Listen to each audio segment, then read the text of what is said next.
solidifying the pact. How can you say that? They can't want war any more than we do. Besides, every suspicion you had about the Human Council being a threat to you has proven to be misguided. Cobalt was behind every action that kept you from securing the treaty thus far. If that were the case, they wouldn't have sent this. He lifts his hand and the paper crumpled in his fist. What exactly does it say?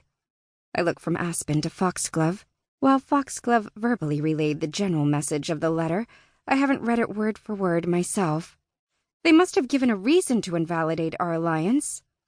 Well, Foxglove cuts off abruptly at a sharp look from Aspen. A chill crawls up my spine. What is it? What aren't you telling me? Foxglove looks to Aspen in deference, lips pressed tight as if he's fighting to keep from blurting some dangerous truth. I step closer to my mate. Tell me what it said, or let me read it myself. He doesn't meet my eyes. I'll take care of it. Fury roars through me, argument storming from my mind to my lips.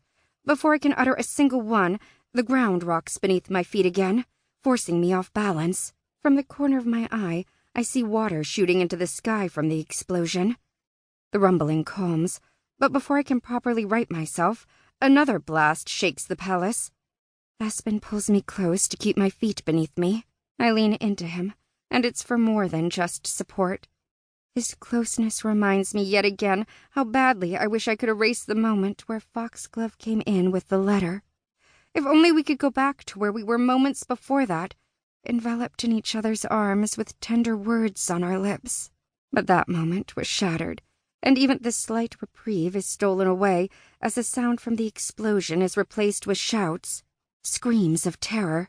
I reluctantly part from Aspen and turn toward the rail along the open wall. Several figures limp away from the site of the most recent explosion. I can't see much else through the spray of sand and water, but I'm almost certain there are dark patches covering the beach. Blood. My heart pounds at the sight, echoed by footsteps tearing down the hall and growing nearer with every beat. I can hardly move, can hardly tear my eyes from the scene below as I wait for the rubble to clear. Your Majesty! I whirl toward the panting guard entering the dining room. Aspen storms over to him.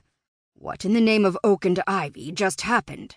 The guard's youthful face is pale, eyes wide as he explains. It was Prince Cobalt's Fae, Your Majesty. They were spotted in the caves, trying to thwart our efforts. I was sent to tell you— Aspen brushes past him into the hall. His voice is almost a roar. I knew he'd be back. Where is he?